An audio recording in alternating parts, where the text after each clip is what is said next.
Welcome to the Kentucky History Channel, where we strive to bring you all the Kentucky history content you want and you deserve.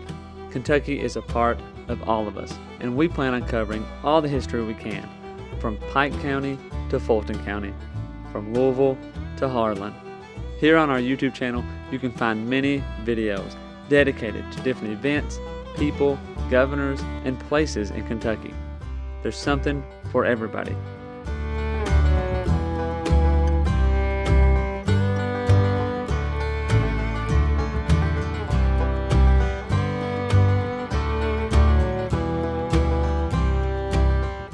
While you're here, if you like the channel, hit the subscribe button and the notification button so you get notified anytime new Kentucky history is available. And if you want to support the channel, we have a Patreon page as well, or patreon.com/KYHistoryPod.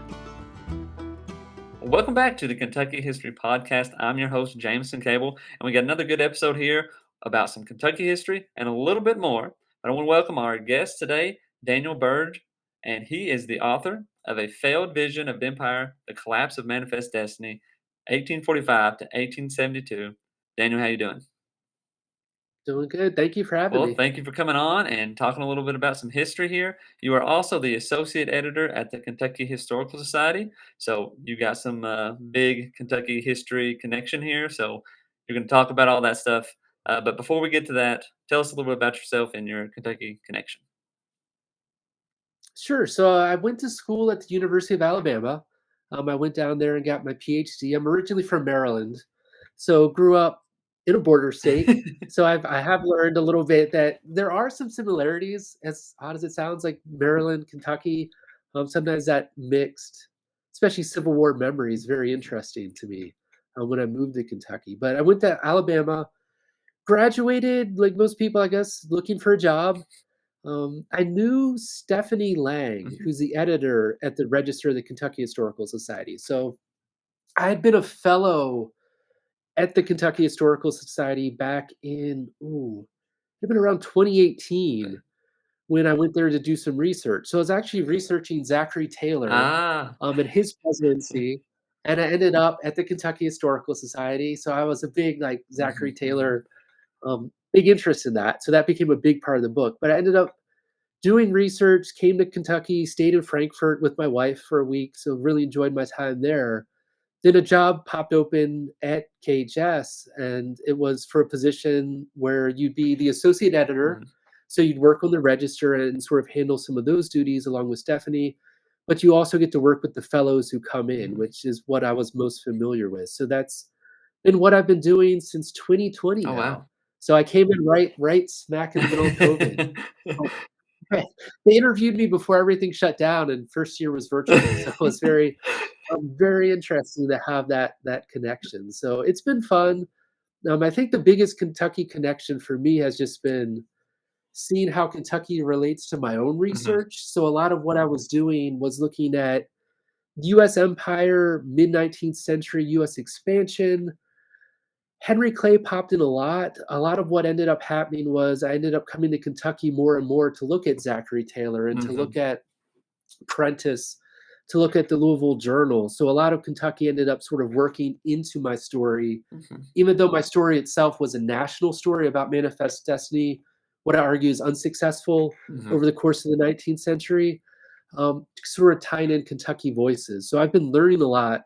But it's also been an absolutely great place to work because I get to research as well, because you're kind of connected with those sources. You're seeing researchers come in. So it's been a really, really helpful experience for me here. Yeah. Well, it is a nice, I mean, I guess it is probably a pretty nice way to get a job. Say, hey, you're hired. You get to stay home for the. Yes. It's also very weird. It was one of those things where I remember my interview, I drove up. It was March. It was sort of that time pre-pandemic where people were talking about we might shut things down, and it seemed kind of crazy at the time. Yeah. Because I was also teaching at Alabama. I was adjuncting there, and they're like, we might end up, shutting down for a week. Yeah. And I was supposed to eventually do a research trip to the Filson. I had a fellowship there, and the very week I was actually going to come to the Filson and do research, they're like, we're shutting down. We're gonna play it safe." And at the time, I was like, "It's just a week." And Yeah, it's like, yeah. no, that did not turn out the way Yeah, I yeah, yeah. expected. It was one of those things too. I remember telling my wife brought up, this coronavirus in China is getting pretty serious. Like, well, that's in China. That's not a big deal. Yes. And then a few weeks later, it's like, okay, we're shutting things down, guys. Virtual And it school, was all that weird. stuff. I'm sure your experience was somewhat similar, having a semester where I was in the midst of a semester. So Hmm. I did the interview. It was only March, so I still had to finish out the semester, and they're shutting things down. I mean, It was wild. I feel like I got out of there just in time. At Yeah, the same time, I was like, "Wow, this is hard." Like, yeah, yeah. all my friends who had to do it in mask and all this stuff, I Mm, was like, "Wow, this is tough." yeah. Well, anyway, the forgotten Kentucky president, Zachary Taylor, who is like, Yes. people don't even connect him to Kentucky sometimes, but I mean, he was here for a long time and then became president. To me, Zachary Taylor is one of the most fascinating Mhm. people because he's overlooked, and people don't really think about his presidency or what he does, and he sort of becomes that I don't know, I mean, if you teach a class, he becomes like a joke, like, "Oh, yeah, he dies," but it's still Yeah. impressive that you can lead armies, become president. I mean, Yeah. Well that's I fascinating. and depending on, we have a video about Zachary Taylor coming out, just like a short one, but, the interesting thing I found out about it is, like, his presidency is not it's not close to the Civil War, but it's getting close. And like, there's this talk of separation and stuff or secession, and he's pretty much like, listen, if you succeed, the army's coming down and I'm leading it. So and it was like, okay, everybody's good. But It's one of those interesting what ifs, yeah. though, because he's one of those guys, it's almost an Andrew Jackson Hmm. type, where Jackson gets to serve out his 2 Yeah. terms, so everyone knows, like, "Oh, okay, Jackson, squashes nullification and he does Hmm. this." Taylor doesn't get that opportunity, but I think if he's in office, I think he's coming down pretty Yeah. firmly. Yeah. I mean, he so I don't know how that would have turned Yeah. out. It'd have been interesting. Yeah, yeah. Well, and it's funny you bring up those what if episodes. That is a great episode to think about because we've done what if Henry Clay became president in uh, 1824, and then what if Kentucky joined the South and so forth. So that's a pretty good one. What if Andrew Jackson or not Andrew Jackson? Zachary Taylor stays in or doesn't die in office. So The Whigs just had the worst luck. It's just bad. Like, yeah. guys, yes, gotta keep a president Yeah, alive. It's like or get one in office, or get a get him a president. But yeah. but anyway, so let's talk a little bit about your book and so forth, and just the typical thing. What drove you to this topic and to your conclusion? We can just get into it all here. Where did it begin at? So it started off, I was doing the dissertation and slowly sort of piecing together a story. I was most interested in the US Mexican Hmm. War. So as you can tell, my interests have always been sort of pre-Civil War, sort of the events leading up to the Civil Hmm. War more than the Civil War itself. Yeah. I don't really consider myself a Civil War historian. I always like defer to Chuck or his team at the KHS whenever I have questions about the Civil War because I am not the person to ask about a specific battle or something. But I was interested in the US Mexican War, and what I kept coming across was people giving Hmm. speeches in opposition to Manifest Destiny. So I kind of thought to myself, okay, we know the story of Manifest Destiny and sort of this idea that the US is destined, to swarm over the Hmm. continent, and that sort of is a staple of most textbooks. But I was really interested in, okay, what about the flip side of that? So if we turn that around, who's speaking against it? What are they arguing? Hmm. Who are these people? Can I even find stuff about them? And that was where I really started to dig in and say, okay, I think a lot of what we think about Manifest Destiny is different than how people in the 19th century saw Manifest Destiny. Yeah. And that was really the genesis of this project was, okay, how are they talking about it? Do they see it as successful? What are they saying about it? And that became the dissertation, which then was revised into the book. So it ended up sort of coming together nicely, I think, in the sense that I just started off with a question like, who are these people? What are they saying? Why don't they agree with manifest destiny? What kind of arguments are they using? And that blossomed into, okay, I think I have enough to do a whole project. And I became really intrigued. I mean, we joke about Zachary Taylor. He's one of the ones who becomes sort of a key person in the mid 1800s because I use him as an example of how Whigs are constantly arguing you don't need more territory, you don't need to expand, Mhm. we have enough territory, and they're really firm on that. And what Taylor does is he says, look, we really don't need all of this expansion. And to a certain extent, I sort of think the Whigs were right Mhm. about a lot of what they said. I mean, Taylor, Yeah. Henry Clay during the US-Mexican War, if you take land, it's gonna tear you guys apart. And it's like, feel like that's pretty accurate right there. I mean, kind of hit the nail on the head. So that was sort of the genesis of the Mhm, project. mhm. Trying to uncover those voices in opposition, figuring out what they're saying, how they're saying it, what arguments are they using, sort of coming across those types of things, Yeah. which I found to be a really interesting story because I don't think it's been told all that much. Well, yeah, no, and I mean, that's really if you think about history books and so forth, you hear the push for manifest destiny, but you don't really hear the backlash or the other side at all. And, I guess in a way, and you can kind of weigh in on this, they always say history is written by the winners. So, you know, is it considered a victory then, since the U.S. did spread across the continent, or what's your thoughts on that? So that became the central question I ended up having. Hmm. Because what ends up happening is this: most people will define manifest destiny as just sort of east to west expansion. Hmm. So this idea that the U.S. is destined to sort of just spread, eventually reach California, that's manifest Hmm. destiny. And the thing that I found to be most interesting was that's not how Americans in the mid 19th century see manifest destiny. And what I mean by that is when they talk about manifest destiny, when they write about it, they're always talking about the entire continent. Oh. They're talking about Canada, they're talking about Mexico, they're talking about Cuba. So even though I know there's different Mhm. sort of islands they could talk about, it's almost always Cuba that they keep coming back to. So a big part of my argument hinges on that I think we define manifest destiny incorrectly. We Mhm. just see it as east to west expansion, which is how historians have defined it really from the 20th century onward. Where if you're talking about actual debates, what they're debating in the 19th century is will the US eventually include Canada? Mm. During the US Mexican War, the big movement I look at is the All Mexico movement, which is a group of people who say the US doesn't take enough of Mexico.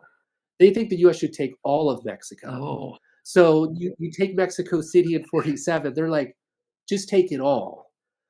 So my argument ultimately is that manifest destiny is unsuccessful because what ends up happening is the US doesn't get the territories that proponents of expansion want. So it doesn't get Canada, Mhm. it doesn't get all of Mexico, it obviously doesn't include Cuba. Uh-huh.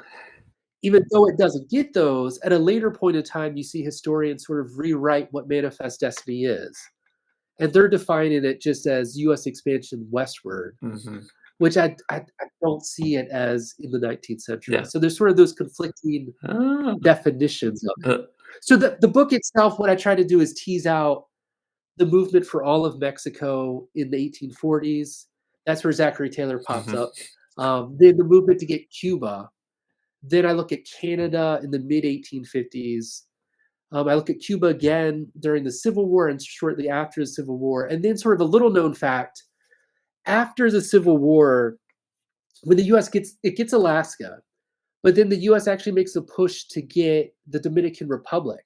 Mhm. So they have a treaty before the US Senate that would have given the US the Dominican Republic as another state or territory or however that would have come in.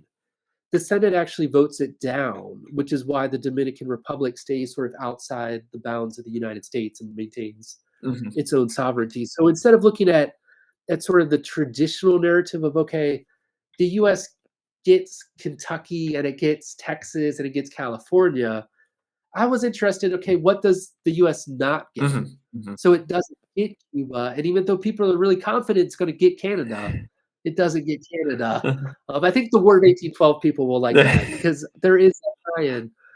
that sentiment that the US will get Canada one day, it doesn't just go away after the War of 1812, like, that pops up and pops up and pops up, Mhm.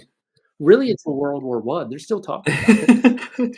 Well, and I'm sure you have read a lot of newspaper articles. In any research, pretty much the newspaper articles are numerous.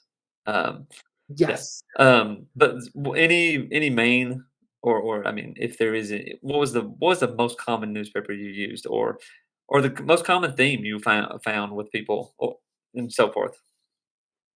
The one I found the most interesting was someone I discovered after I got to Kentucky, was George D. Ah. Prentice and the Louisville Journal, Oh, George. because he's so tied in with the Whig Hmm. Party. At the same time, if you kind of read through what he's saying, he's opposed to pretty much every attempt at expansion during the mid-19th century. So, he's opposed to the US-Mexican War. He'll argue against taking land from Mexico in any form. So the Whigs pretty much come down, "We don't need any of it." They'll take Texas, but anything sort of west of Texas, they argue Hmm. against. Prentice can do it in such a pithy way. It's just such a he's so good at just doing Yeah. one-liners that he ended up just I wove him into every chapter. In the new project I'm working on, he's everywhere. Actually, I did an article with the journal Studies in American Humor, Hmm. where I just looked at the humor of George D. Prentice just as, like, his jokes, Hmm. and most fun I've ever had writing an article because the guy was just shameless in, like, what he Yeah, writes. I yeah. mean, just oh, Well, man. and for any Kentucky history novice, or maybe even a moderate, yeah, I don't know. Everybody knows Daniel Boone, everybody knows Henry Clay, and they know the Abraham Lincoln connection, and a few others. But if you want to know a historical figure from Kentucky, you need to read about, or learn about. It's George Prentice. I mean, he's in everything. I mean, everything. He is, but it's amazing what he could put in his newspaper Yeah. and get away with it. I came across one where he has this sort of I don't know if you call it a feud. He goes at Shadrach Penn, who becomes like his nemesis, who writes for his rival paper in Louisville. And Prentice writes an entire fake play and runs it on the editorial page. And he calls it, because the guy's name is Shadrach Penn, he calls it, quote, a shad in soak. Like, and the whole story, and I kid you not, this is not a joke, it revolves around Shadrach Penn outside of his office in Louisville, getting so drunk that they eventually have to like cart him away. And he goes out cursing Prentice and the Whigs. And Prentice just runs this as like a play. And he has this like joke saying, "This is act one of my play. And I'm going to produce it and we're going to run it in Louisville." And it's like, this is his newspaper colleagues across Yeah. the way. It's like, what are you doing? It's just wild. It is madness, and you got the whole Sue Monday stuff. I mean, he's got his hand in everything. I mean, there's He it's does. madness. But I would say though, if you're interested in Kentucky at all, and like you said, if you want to see newspapers, I do encourage you go to the Louisville Journal, look at the second editorial page of Prentice's mhm, paper from 1830 until until the mid 1860s. The guy is just producing a ridiculous amount of jokes, humor, stuff that really resonates once you start to get who the people are in Kentucky that he has that animosity mhm, toward, mhm. because then you start to understand, okay, this is Humphrey Marshall. Okay, he really, really hates Humphrey Marshall. And then you start to get all the jokes will be like the same joke about Humphrey Marshall through the Civil War. But I mean, he's Yeah. relentless, and it's just one-liners, and his ability to churn out a joke in 2 sentences was He amazing. would be tearing up Twitter and Facebook if he was. He'd be the best Twitter. Like when people go, "Who's the best?" People, it's Prentice. He'd be canceled pretty quick though. Like, I don't think they'd have to take it The away because he would that would Yeah, not be yeah. pleasant. Well, back to the whole, manifest destiny and stuff, and you bring up a point that, like, I would say a lot of people probably didn't really consider or not aware of that the fact that it was more of a continental takeover and not just a east to west coast thing. And again, maybe it was historians writing it as a success instead of saying, "Oh well, it was partial," or it was it was Mhm. partially got it, but maybe that was the case. After the Civil War, how much longer does that push continue? So that was one of the things that I think my book does that's quite different than other books on the topic. So most have just looked at manifest destiny in the 1840s because I think that's the decade we associate it with the Mhm, most. So thinking about the annexation of Texas, Western expansion, especially the US-Mexican War, but people sort of see 1848 as the high point of manifest mhm, destiny. So it's sort of okay, the US gets California. That's sort of the ebb, the ending of that continental dream. What I argue is that not only does it not go away, it's after the Civil War that it really picks up in earnest because it's really after the Civil War that you see the issue of slavery, which divides Americans so mhm, greatly during the 1850s, where a lot of people sort of go, okay, maybe manifest destiny is not such a good idea. After the Civil War, there's that just renewed, okay, we can do this. We're Americans. We're great. We're unified again. You have this sort of renewed confidence of we have a great military now, or at least we have seasoned veterans who, if we want to go attack Mexico or we want to go sort of toe to toe with Great Britain, we can do that now. mhm, And we're not really as afraid as we were before. mhm, The argument I make in the book is that, especially when the US goes and gets Alaska, which typically gets overlooked, but right after the Civil War, 1867, Russia's like, "Do you want this land?" Seward's like, "Heck sure. yeah, we want this land." Like, why not? A lot of that push and a lot of what you see Republicans will argue after the Civil War is that if we get Alaska, Canada's gonna sort of just come into the Union because a lot of them really think Canada, the British territories, but what becomes Canada, they really believe that the reason that Canada has not joined the United States is because of Mhm, slavery. mhm, That slavery has been sort of keeping Canadians, who are just sort of natural allies of the US and sort of brothers in that sense, from just, okay, we'll join up with them once the issue of slavery is done away with. So there's sort of that just that confidence that, okay, we did away with slavery, we passed the amendments, we're moving forward. Now with Alaska up here, with Canada, as they see it sort of squeezed mhm, in there, that's when it's gonna happen. So a lot of what I do in the book is I try to remind people the US doesn't stop expanding with the Civil War. There's actually a lot that happens. France invades Mexico, and the question becomes, should the US sort of interfere or what should the US do? mhm, The US makes attempts to seize Cuba, or at least you have filibusters who go out there post Civil War to try to seize Cuba. mhm, You have a big push for the Dominican Republic. You have a lot of people who still want another chunk of Mexico. That Canadian issue sort of stays up there just on the periphery. So all of those issues I think are very real after the Civil mhm, War. So what I try to do is try to show we shouldn't just see Manifest Destiny as being pre-Civil War, as being something that, you know, unites the US and then divides it because the US sort of debates it after we get a large chunk of Mexico. But this is an idea that's really dividing people up through the yeah, 1870s. yeah. Where I think people just kind of abandon it after that point, or at least it sort of fades away, and that's what allows historians to go, "Okay, it was successful after all." Even though I think people back in the midnight would have been like, "No, it really wasn't. We really want Cuba." We really We really want those cigars. That's what it is then. Yes, no, but really, like, Cuba had become such a weird obsession with people, it's just Mhm. strange. And too, during after the Civil War, I guess is the settling of like say the land between California and say the Mississippi and Missouri and those all those places are kind of getting settled up as well. Um, you know, do they feel like that's part of manifest destiny, or is it just hey, we already got this? We pretty much already got this land. That's one of my arguments that I make is that, yes, you're right that you start to see that process sort of play out late 19th century, so mid to Mhm. late 19th century. What individuals have done, though, especially in the Democratic Party, even though this goes away after the Civil War, they're just so determined to get more Mhm. land. So, like you said, they sort of see, okay, we've already gotten all the land to California. Mhm. How that settled to them, it's sort of who Yeah. cares?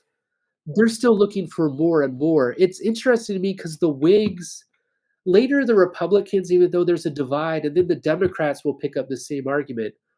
They always argue, "Don't we have enough land?" Like, what are you gonna do with Cuba? Really? Like, why do you need Cuba? Why is that why is that land so much more valuable than what you've already got in Nebraska Yeah. or in Iowa? Or, like, moving westward, why not just go to Colorado? Or why not just go Yeah. to North Dakota? Why do you really need Canada? Like, what's but I do think there's a big push that we have trouble wrapping our minds around, especially pre-Civil War, Mhm. which is that idea that bigger is better, that territorial expansion is the way to go, and that's I mean, for Jefferson, for Polk, what is it that they think makes their presidencies great? They think it's because they expanded the boundaries of the Mhm. US, so I think a lot of presidents after that think, how am I gonna make my claim to fame? Mhm. Yeah. I'm gonna get more land. Like, and I think it's even true today. I mean, when we look back, if we know anything about Jefferson's terms in office, we think Louisiana Yeah, that's Purchase. what I was gonna say. Y Yeah, if we think about James K. Polk, we still think about US-Mexican Mhm. War. Like, you still think about massive expansion. The ones that fail, we don't think of US Grant and the Dominican Republic. Yeah. You know what I mean? You don't like, "Oh, yeah, that was that time we tried to get the Dominican Republic and Yeah. failed." Like, you don't really think about Yeah. that, or we usually don't. Yeah, yeah, well, yeah, yeah. Now, also, and since this is a Kentucky podcast, I don't know, when did Canada get its independence? Okay, so they kind of go back and forth. One of the interesting things is they sort of get a joint confederation in Mhm. 1867. So one of the things that's interesting about them is that they'll get a greater degree of autonomy post Civil Mhm. War. And one of the reasons that Great Britain will do that is because there is a real fear that with the Civil War being ended, that the US is going to make a push toward Canada. Oh, okay. So, I mean, it's still there's degrees of independence, so they're still technically under the king Yeah. or queen or what have you. But the idea of a greater degree of autonomy really comes around in 1867, Mhm. which is interesting because it almost directly correlates to when the US gets Alaska Uh-huh. and to when the US is really thinking like, huh, maybe that could be part of the US. There's more land up north. Yeah. I feel like Canada gets the short end of the stick sometimes because we don't think about Canada Yeah. enough. It pops in with the War of 1812, and then Yeah, it's like, "Oh, yeah, yeah, yeah, it's Canada." it's there. Yeah. Yeah, so, again, very, very good thought process here. These are not things I would ever consider, but it really makes a lot of sense because why would you just stop if the goal is to get more land, especially in the presidential aspect of it and that kind of stuff. You know, yeah, I never thought it. It's not just brought up that Canada and Mexico were on the table, or the whole continent was the plan. Um, And I also think it's hard for us to understand, um, how much parties sort of pride themselves on their ability to get more mhm, land. I think we tend to look back, or I think most historians look back at the US-Mexican War as sort of being an unjust war in the sense that the US goes to war with a weaker power. mhm, We strip a lot of land from Mexico. I think it's hard to put ourselves in the minds of Democrats, 1830s, 1840s, 1850s, who are saying, "We got you, California." I mean, they're using that as a campaign pitch of, "Oh, look, the Whigs are saying, don't take land. We took land, we're mhm, fine. We can take more." yeah, And they're really building that into like a political party yeah. pitch. Democrats, especially by the 1850s, will be, "Who got you the Louisiana Purchase?" It was Democrats. Who got I got you you that gold in the Treaty of California. Guadalupe Hidalgo? Yeah, like Democrats. Like Whigs, Federalists are always saying no, but Mhm, has it really hurt us so yeah. far?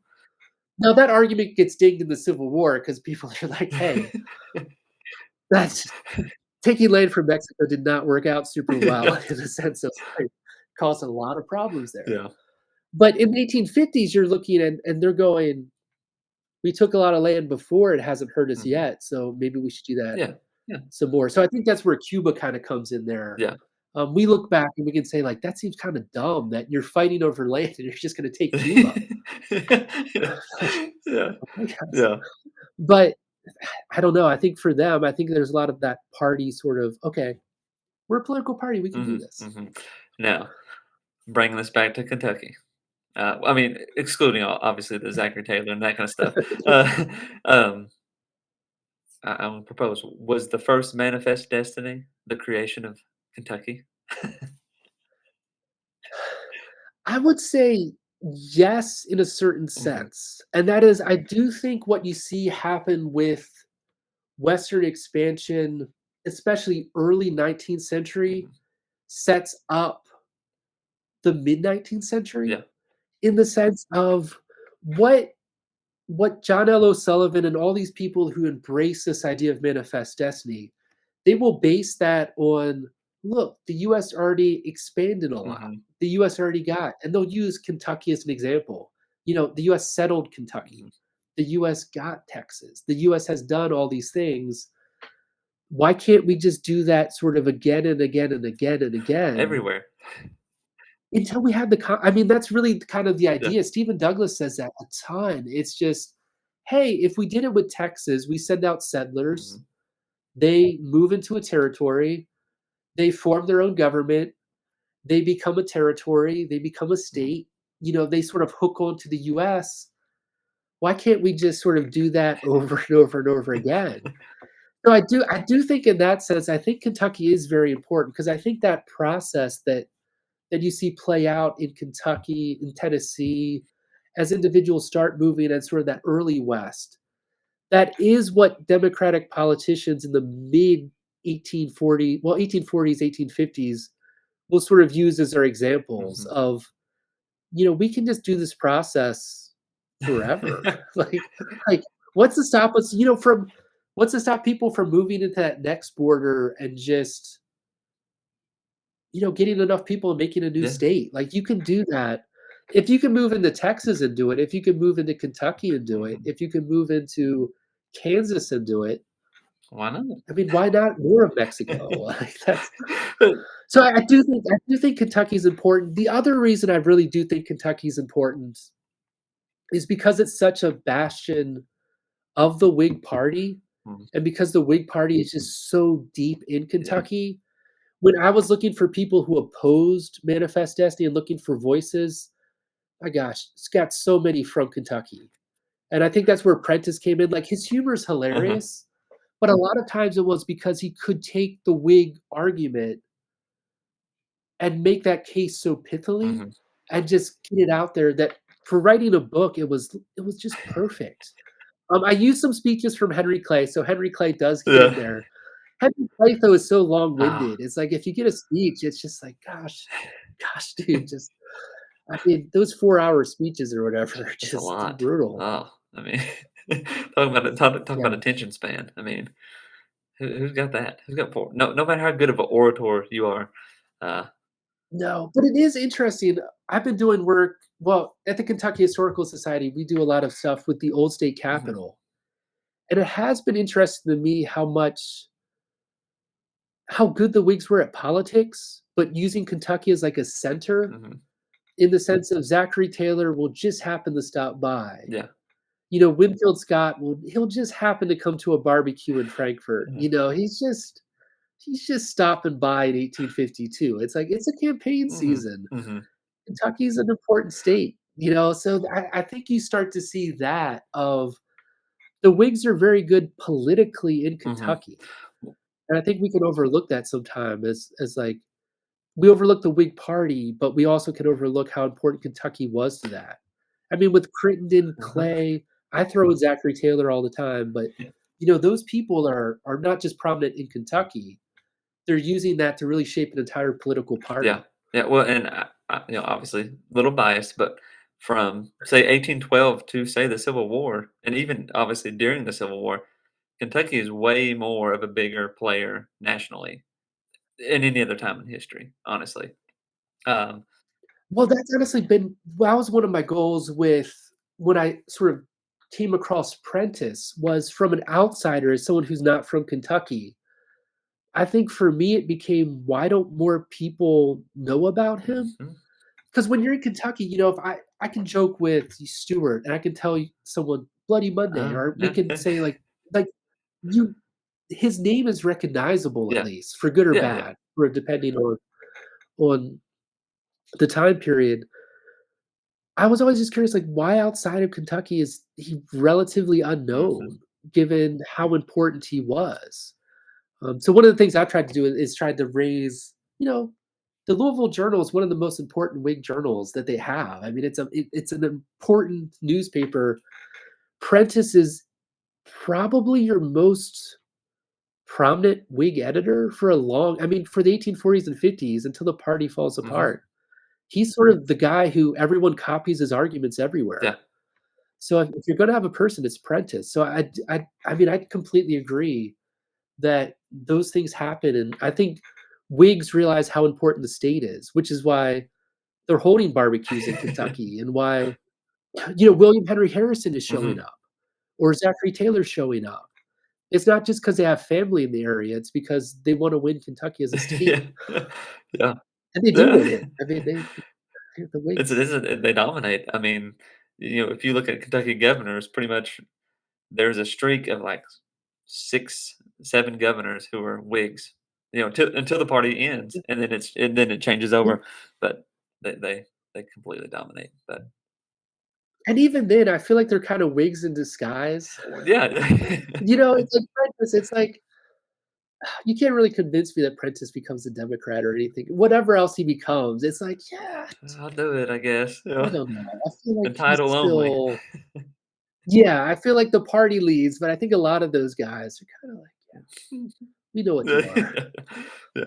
Well, that's, th pretty amazing. I mean, honestly, pretty good stuff. I really, didn't think about how manifest destiny would have worked, and that's the thing. It's the point of the podcast and point of history or anything you do.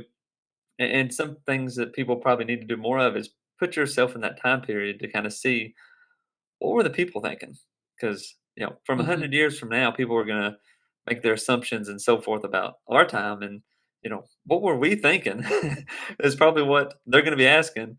Same thing, in the early 1800s, people, what are they thinking having slaves? That sounds crazy. But at that time, that was kind of what people, that was one of the issues that was going on. So even with the manifest destiny, I kind of I'm blown away to think about it.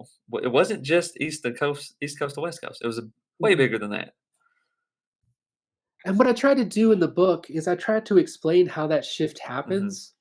How did we end up coming, because I think a full confession is that I took it the way most people have taken it, in that when I began the project, I was thinking east to Yeah, west because that's what I've always been told. yeah, So it was really just reading, and I do think it helps nowadays with mhm, digitization. The fact that so many newspapers, I can type in Manifest Destiny and see what they're saying yeah, about it, and that really did help because I think that was my central question, was like, "Wait a second, I feel like we're talking about 2 different things yeah, yeah, here." yeah. And I feel like there's kind of this like, "Okay, here's how I see it, but here's how, like, Prentice saw it, and why are they so Hmm. different?" So I do think that's the advantage, and that's why I always encourage people, like, if you are writing, if you're doing research, whatever you're doing, try to figure out how they saw it just so you can understand that. Because I mean, if you go to the newspapers, if you go to articles, you get a better sense of, okay, this is how they're defending it, this is how they're attacking it, this is their point of Yeah. view. Shameless. If you just don't get it, I mean, a secondary, you don't get that Yeah, same yeah, sense. yeah. Shameless plug for newspapers.com, right? That's the one. Yes, no, I survived by that sucker. There's also a lot of newspapers on the Library of Congress website. You can go. Uh, but yeah, newspapers, man, and those things are you can get lost in them so quickly, just researching stuff and finding out just what people were thinking. It was the Facebook of the time, and a lot of interesting stuff. What you can get away with too is just crazy. Like, sometimes I'm at work and I was doing research on the old state capitol for a project, and the random stuff that newspapers will report that you want a follow-up that they don't have a follow-up.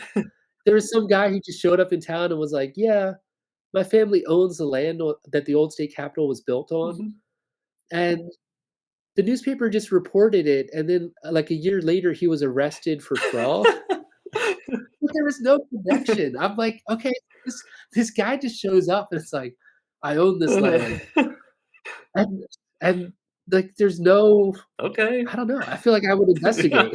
But Really? just like he pops up again a year later, like, "Yeah, that was Uh, fake." I was yeah. "What?" Well, Daniel, thanks again for coming on. I mean, really good. I would encourage people to go out and get the book. Where can they get it at if they'd like? It's on Amazon. I will give the plug, it was very expensive for a time. It is very cheap now. It came out in paperback, Okay. so it was recently released in paperback. So you can find it most places. Amazon has it probably the Mhm. cheapest.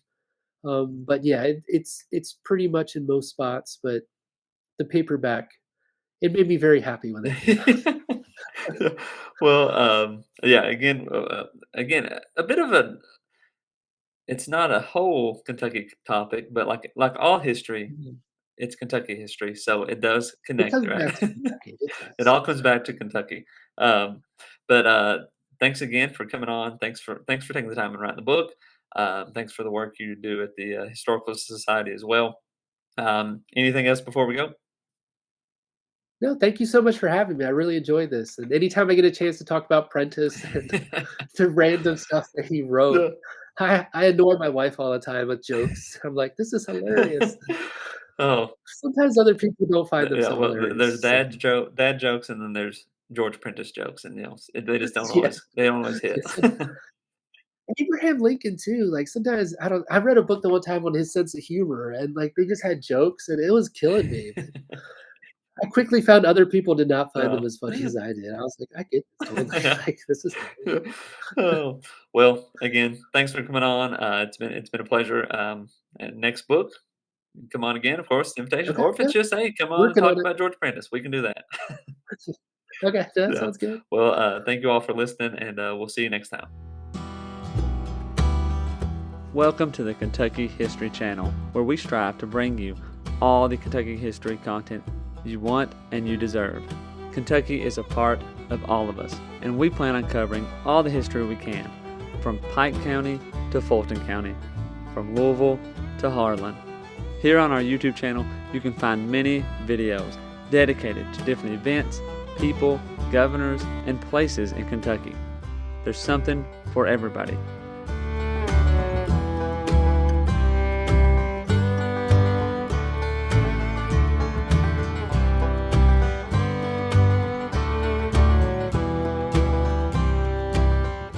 While you're here, if you like the channel, hit the subscribe button and the notification button so you get notified anytime new Kentucky history is available.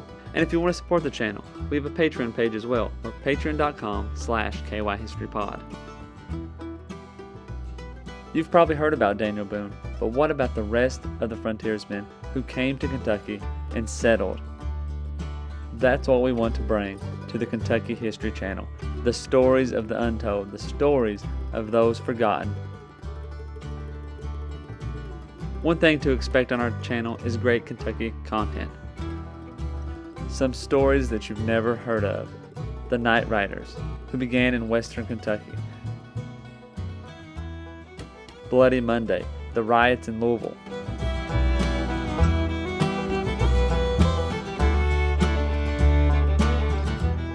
The assassination of Governor Goebel, the only governor ever assassinated in the United States. Stories from all over Kentucky, stories that are unforgettable once you've heard them.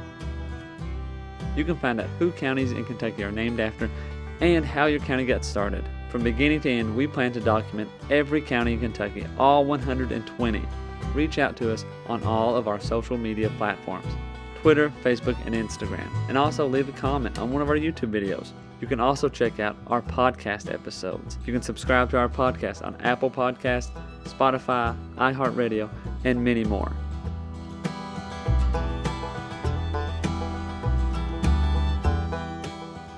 We're always seeking to find more Kentucky history so we can bring it to you, the viewers, the listeners. We want all the stories and all the events from Kentucky's great history to be told and shared everywhere.